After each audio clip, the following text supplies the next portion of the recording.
guys, Backwaters and Backroads here, obviously. I got a really special treat for you this time, a Nosy Beagle interview with Ted Schoenfelder. We're here in the St. Croix River on the border of Wisconsin and Minnesota. He is launching his boat today. He's going to go do a little trip, and we get to finally see his boat up close. So let's check it out. Stay tuned. Hi, Ted. Howdy. Thank you so much for giving us an opportunity to see your boat up close. Oh, I'm glad you could come down. Could you give us a little tour of it, starting with the outside of it? Sure. Well, we'll start with the bow here. A couple of things that I've changed in the trailer's arrangement. I did add the equalizer hitch because I found I had a real heavy bow on this boat. So I had to do an equalizer hitch.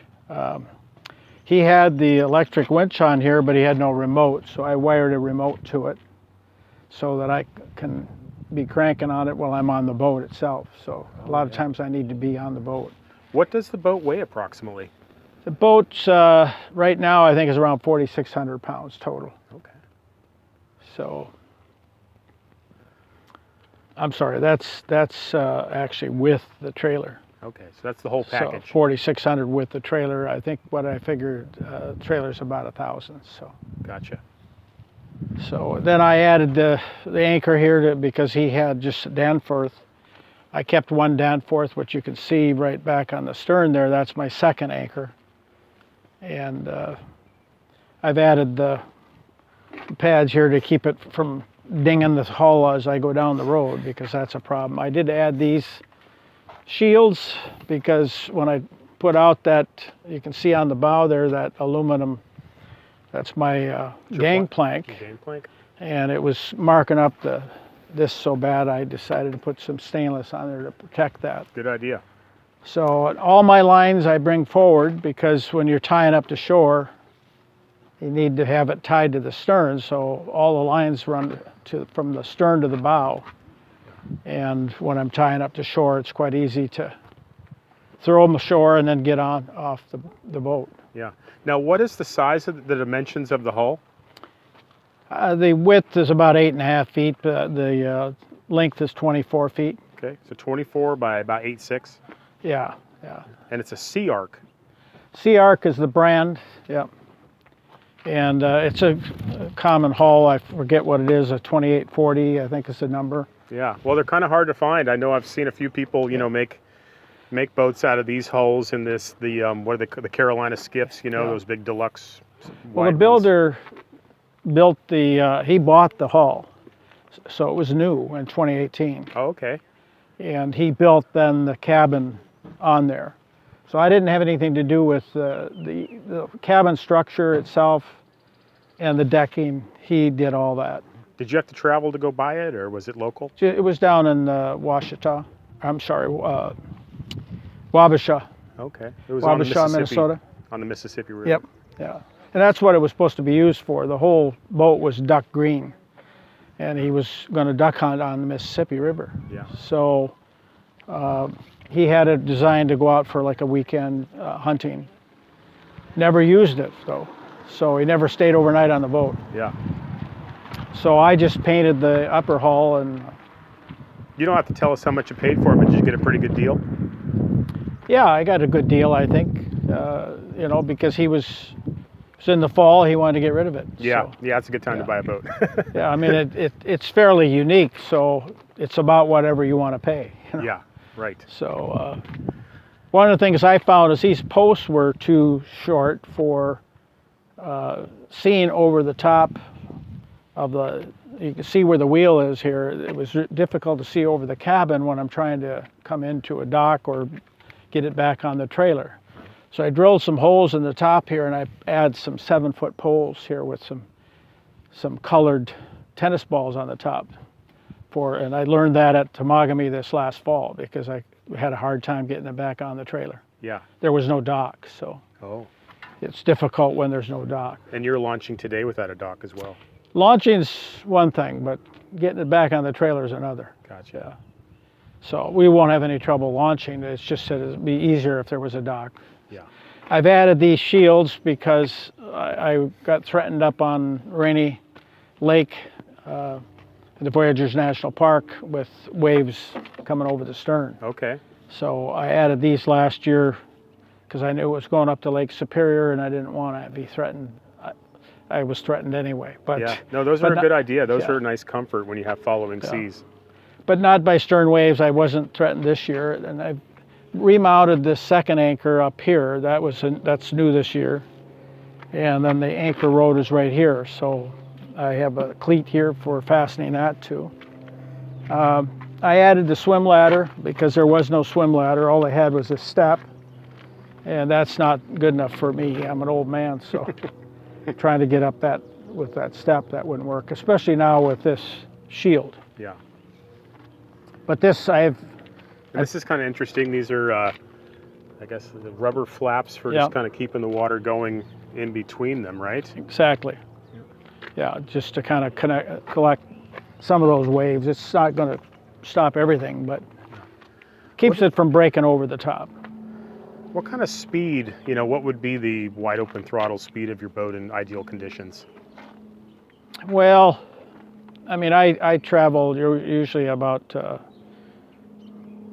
3,000 RPM, and I go about 7 miles an hour.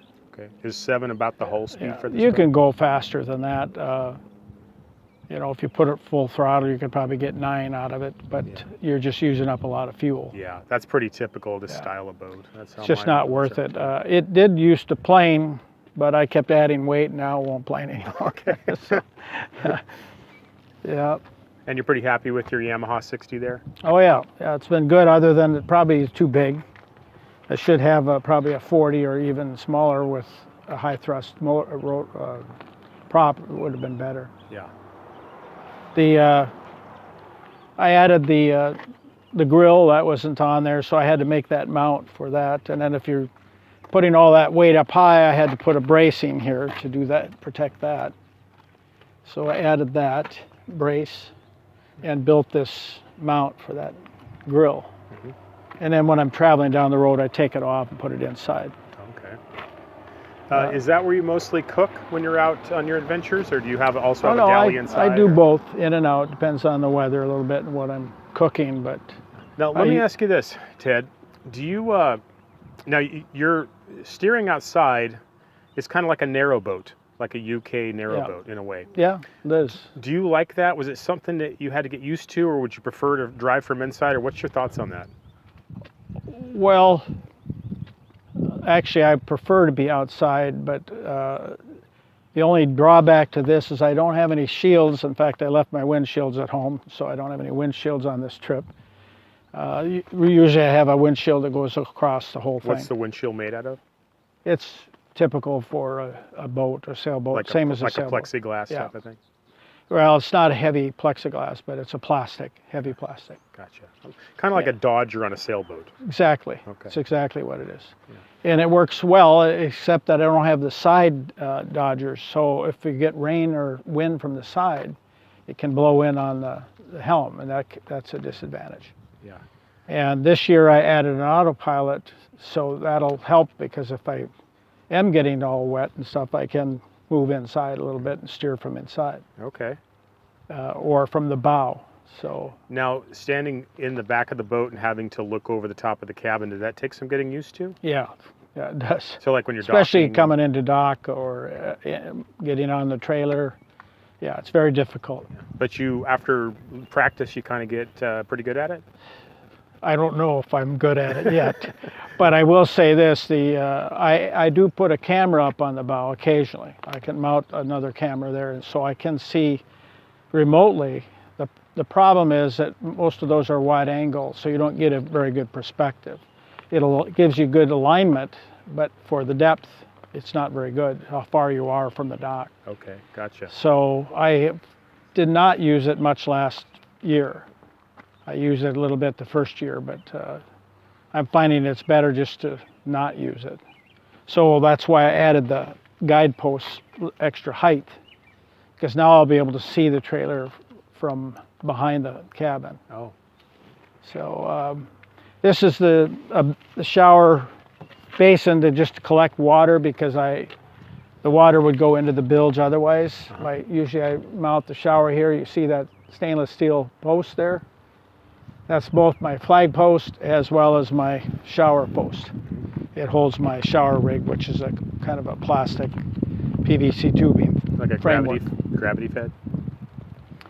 No, it's a pump. I've got an electric pump with a hot water heater. Oh, wow. Fancy. So it's something I used for camping back in 2000, and we used it for about 3 weeks going out west. And, Now, does it pull the water out of the lake, or does it? You have tanks? well, I put it in that big 6-gallon pail you can see over there on the other side. That's my shower pail. I just scoop it out of the lake and Gotcha. use that. And then this is something new I've added this year. This is going to be my extension for a camera, and I'll put it mounted right here to hopefully get some different angle shots from this year. You're familiar with Roy? I have a hard time pronouncing his last name too, but Schneider or Yeah, Shire. Yeah, Shire. Yeah, that's who I copied it from. Yeah, yeah. You know, he does that. He does that really good, doesn't he? I saw one shot that he was using something like that, and I thought, well, I had these that the previous owner put on there, so I thought I don't use them for fishing rods much, but I can certainly use it for that. Yeah.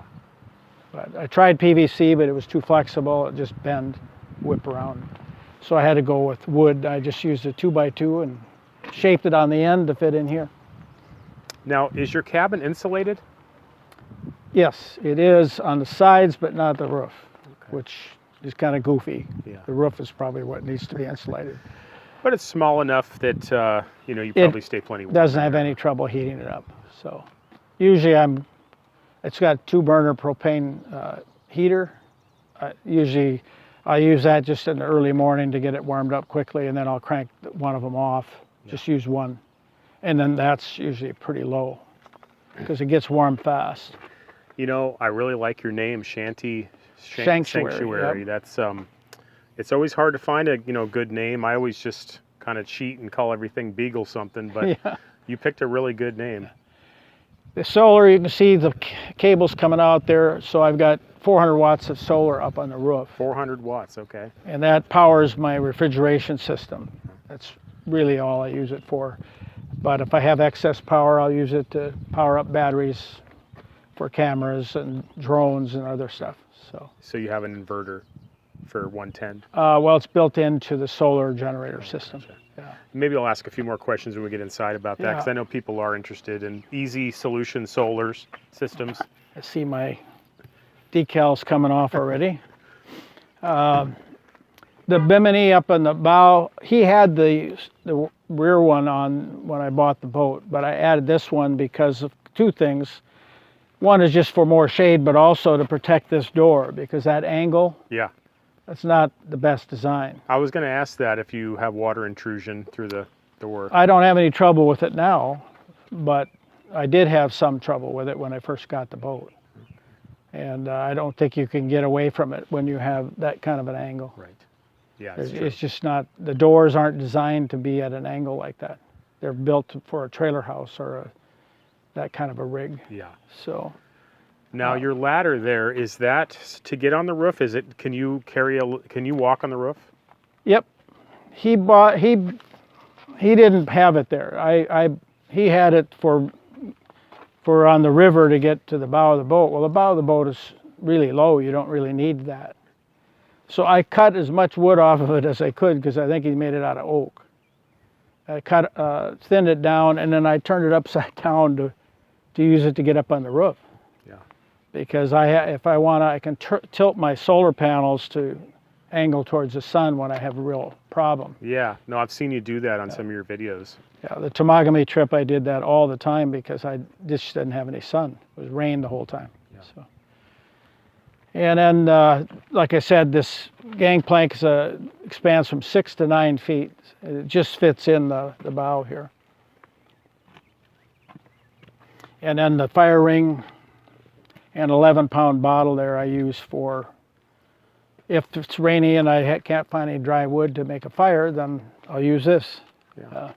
And then on that longer trip I made to Temagami last fall, I ran out in my main tank after 20 days, I think it was. So I had to use the 11-pounder to back up. Yeah. So it gives me a a backup to the main system if I need it. Okay. Yeah, I think let's move inside. Oh, hi. My name is Wavy Gravy, star of the channel. I'm the Nosy Beagle behind all the Nosy Beagle interviews. If you like these interviews and you want to send me some treats, I'll eat them. Thanks!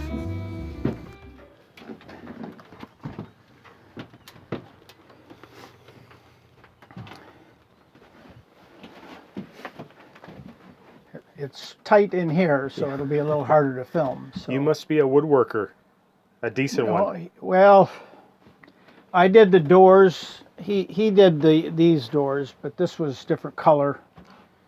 So I had to add another set of doors because he had this set actually wasn't here. This was just for storage that I use for dishes and water and whatnot. Yeah.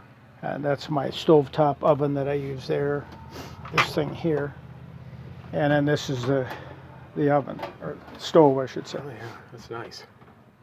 And so I had to build these doors and match what he had because he had built these. And here he had an ice box, but that wasn't going to work for me because I go out for too long a period of time. Right. Yeah, you wouldn't have access to ice and stuff. And then we can do the reverse in a minute here, but this is the sink, and it just has a hand pump with a 4-gallon jug underneath here. And I built this just to cover it, that way I get more counter space. And then I added this grate because here's the propane heater right down here. But this was unusable space, so I put this grate here. A friend of mine suggested it, and that's worked great because now I can extend this and use it for when I'm cooking or washing dishes. I set things up here all the time. That's kind of like an ice shanty type vented stove, propane heater. Yep, it's the same kind that you put in an ice house. Yeah. Yeah, good idea. Yeah, and I added all the shelving, extra shelves, and all this stuff to store implements. Still, it's kind of a mess right now because I was going down the highway. I haven't had a chance to sort things out yet. Your messes are better than most of us. Well, keep things straight. Everything slides forward whenever you hit your brakes, Yeah. so it's. And you put put some dishes and stuff up in here and plates and. Yep. He had put those in. I didn't add that, but I moved this around. He had this over underneath here, but I needed the space for implements. Can you show us what's behind the, is that your head right there? Yeah, I'll show you first underneath here. This is storage underneath the seat. And I did ask cushions. He didn't have any cushions, so I did the cushions. He had the foam, but he didn't have them covered. So, but I think more importantly, I guess we could do this first. The head in here. I don't know if you can do that with me here, but there's a lot of stuff in there right now. I put that chair up on the stern. What is that? What kind of porta potty you got there? It's just It's like a cassette. It's just a straight porta potty. It's not 5 like gallons. It's not a composting or No. angel head or anything like that. Nope, no, and it works perfectly fine for my time frame out. Yeah. Okay, I'll switch places with you. Yeah, and this is where the reason for the solar right here. So this is my refrigerator system, and so I had to build this whole thing because I had to move the bunk up. This bunk had to come up about 3 inches because this wouldn't fit in here. Can you see? Yep. And then this is just a cover here, but on this side is the fridge, and it's full because I just taken off, so I put everything in there. Usually I don't refrigerate that much. On a longer trip I have to be more careful what I put in there. And this is the freezer side. What is the brand of your refrigerator there? Do you know? Iceco. It's got the name on it here someplace. Well, I guess it's on what the does cover. it require? Like how many, is it a Well, watt it's system? I can't remember the exact, but typically, you know, I mean, your they, 400 they watts. draw initially about 500. I'm sorry, about 5 watts over to initially fire it up, but then it'll run at about 30 watts, 35 watts. So they're just 40 really well watts or insulated. so on a continual basis. It depends on the temperature outside, of course. Yeah. And I'm in the market for something like that. That's why I'm asking. So. well, make different sizes too. You don't have to have this big one. This is, I forget, a 64 quart, I think. And then where you got it? I just got it online. I think IceCo, you can find them on. I don't know if I bought. I don't think I bought it on Amazon, but I'm sure it's on Amazon. Gotcha. And then this generator's up underneath here. I'll get out of the way so you can see it. But that's the generator. That's the solar generator there. Bluetti. Bluetti. Bluetti. Okay. Never heard of that model or brand. It's pretty popular. They've come out with a couple of other newer models now. So. And then on the other side, while you're down there, this is a backup solar generator with a portable panel. And then this is a lithium-ion battery that I built that I backed that up with. So if this solar generator runs out of power, I can use that to repower it. And you got your little dinette here. Yep. Ted. Now, when you camp, when you're on your trips, where do you sleep? I sleep here. You sleep right there. Okay. Yeah, this is the longest berth. This is pretty short. I can nap here, but for anybody that was tall, all the bunks are too short. That was one of the things why I recommend that people go to the 26-foot hull, not the 24, if they're going to build something like this, because it'll give you more length and still keep the deck space. So you've had people contact you, and you've kind of walked them through. Have you ever known of anybody that's built something very similar to this? People that have ideas, you know, I don't know if they've finished anything yet, but I've sent that hull recommendation to several people. Actually, I think it's on the design part of the series that I've started. Gotcha. And I see you have a little bit of storage up in the ceiling here too. Yep, my Swede saw, my axe. I've got fish net there, throwable buoy and their cushion, and then that's my shower structure right behind you. These are my solar panel used for angling the solar panels, and this is fillet board for fishing and extra life jacket. And then this is all my food storage. As I said, that's the lithium backup battery. I can use that to fill my primary up 1.5 times. What's under the nose of the boat? Do you have storage under there as well? No, that deck, it stops right here. Okay. And it's pretty much the bottom of the hull. There's only about 3 inches underneath the floor. So Ted, what got you into this type of exploring and this type of boating? I've always been kind of an explorer, so that's not new. I think before it was more canoes and sailboats, and then but I sold my sailboat back in 2014, and decided that I would do more inland water stuff, and so I was looking for something that would allow me to do more protected waters, rivers, estuaries, that kind of things, and I had the idea of a shanty boat because I rented one in 2016 down in Florida. Okay. And that gave on the St. John's. That's actually why I was down there in 2016. And I used that boat, and that gave me the idea that, you know, I might build something like that. But then I got a couple sets of plans and decided to look around to see if I could find somebody that already built one. That way I would save myself a couple of years. Yeah. Yeah, that was my idea with my barge, is like get something that, you know, is a shell that I can then make my own. Yeah. So I happened to see this on Craigslist and went down. First time I saw it, I wasn't impressed.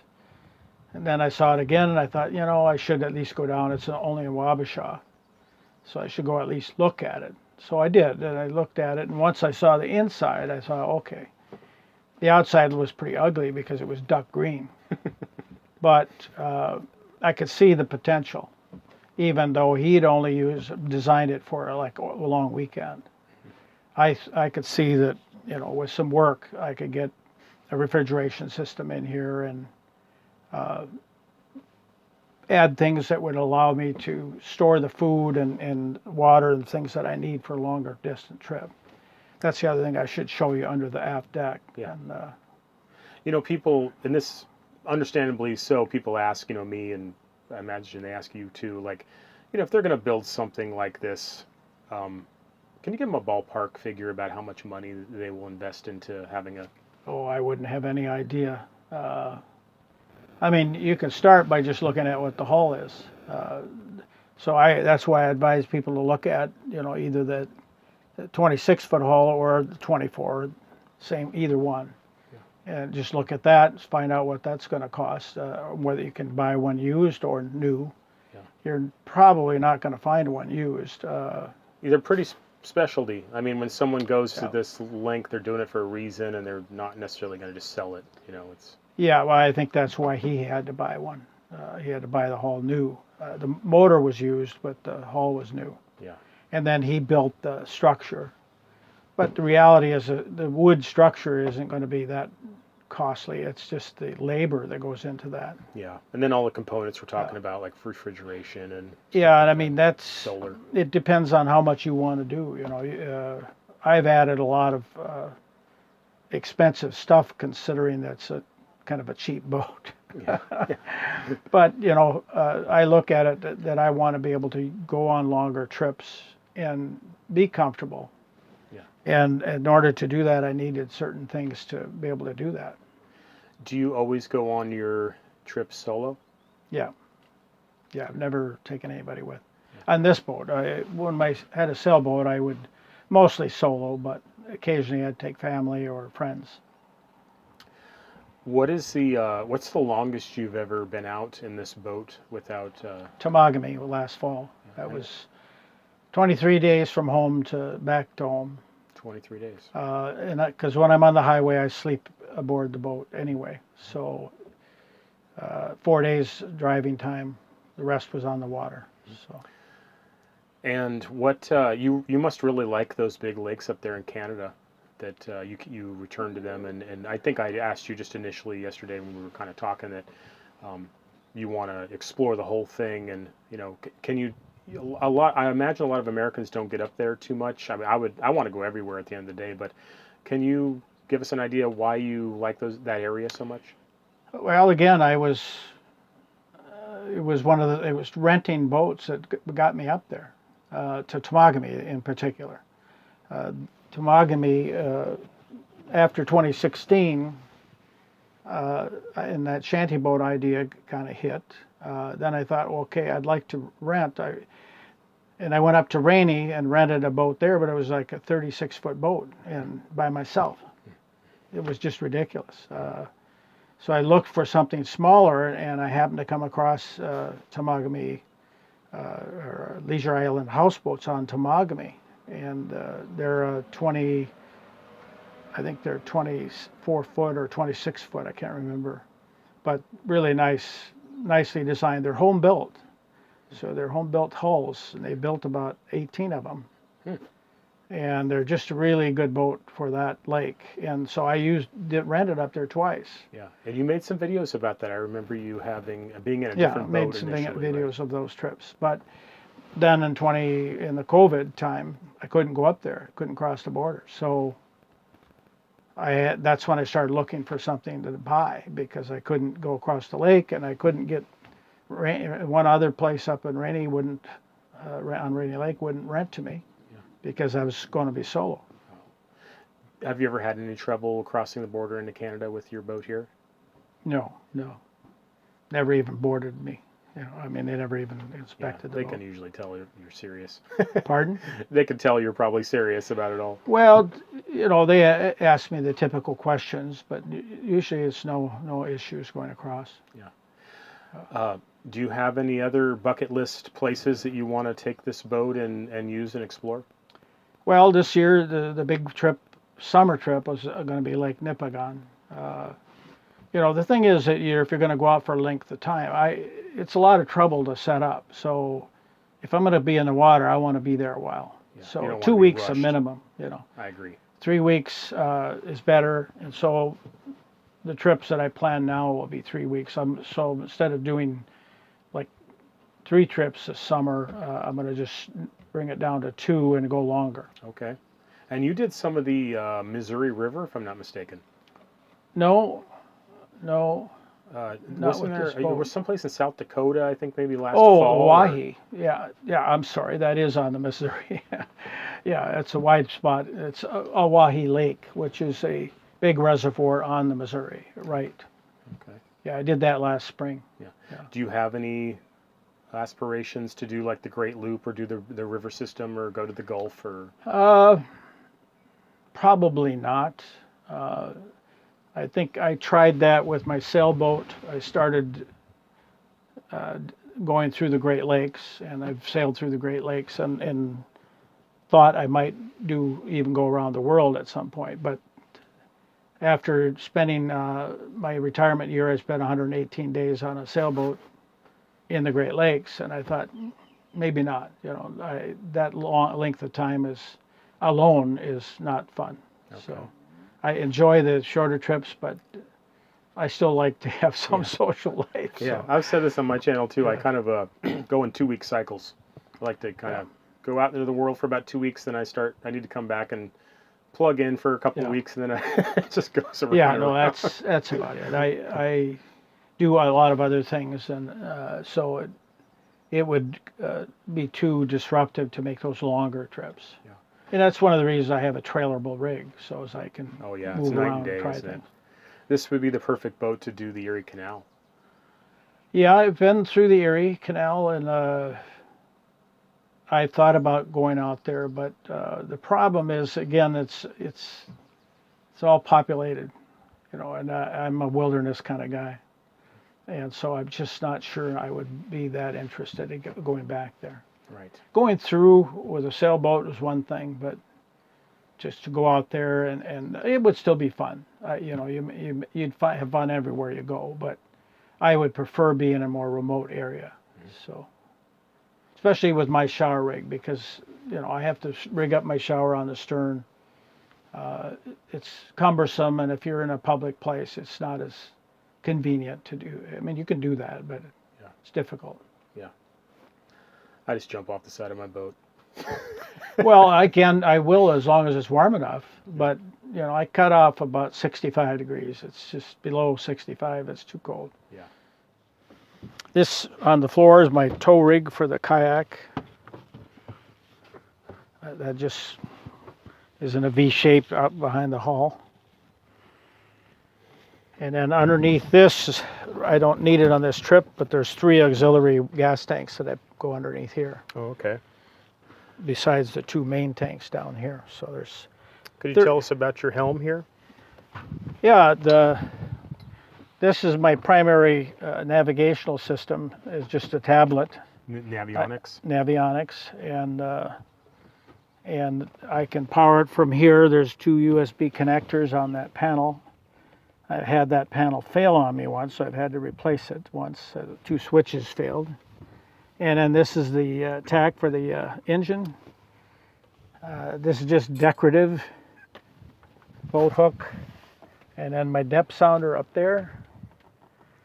And the rig for my Pocket 2 camera. And that's the rear camera that I can see from the truck when I'm going down the highway. I use that camera. Mm-hmm. And then I've added this footrest. It's not strong enough to stand on, but when you're sitting here for hours on end, it's nice to have something to put your feet on. Right. So I've added this last year, and that really helps. And then this, like I said, I've added this second anchor back here, and I can deploy this from the helm. So that's Cable anchor steering. there. Don't feel like you need hydraulic C-star no, or anything? no, or? it's plenty smooth. In fact, the Autopilot is going to hook onto that. So I'll lower that down and I'll hook up that autopilot. Ted, what is the maximum amount of fuel you can carry on a trip?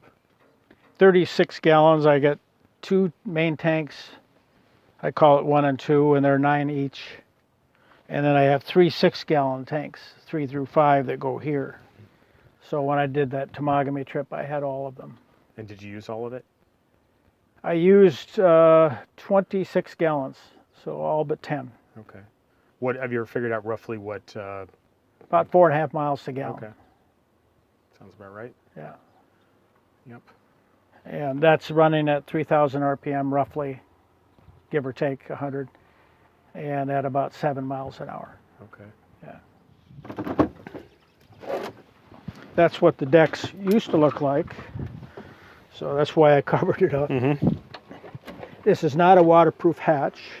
But those are the 2, there's 1 house battery, 1 starting battery. And I did all this battery wiring because he had 2 completely separate systems, which did me absolutely no good. If you're tying up to a dock all the time, that's fine, but not when you're out in the bush. Right. So I added the combiners so I could combine the 2 batteries and charge them from the motor. And then this just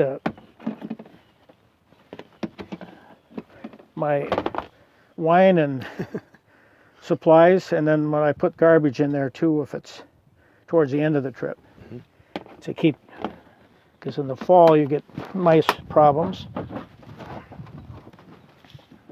and then that just pulls out. And then these are my water tanks. I can get 5 of those on a 3-week trip. I used 5 of those. That's drinking water. Yeah, 4 gallons each. No, I don't drink this. This is for washing dishes. Oh, okay. Do you have like a purifier or? No, I don't yet. I had a filtration system on my sailboat, so I could just use the lake water.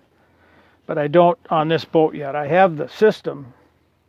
The owner of that bought my sailboat didn't use it, so he gave it to me. But I haven't had a chance to mount it, and I'm running out of space. So where I would put it, I don't know. Need to build a 26-foot version. Well, yeah, you really need quite a bit of space for the filters and then the system itself. So Ted's hooking up his autopilot here. It just sets on top like that. Let me get the remote.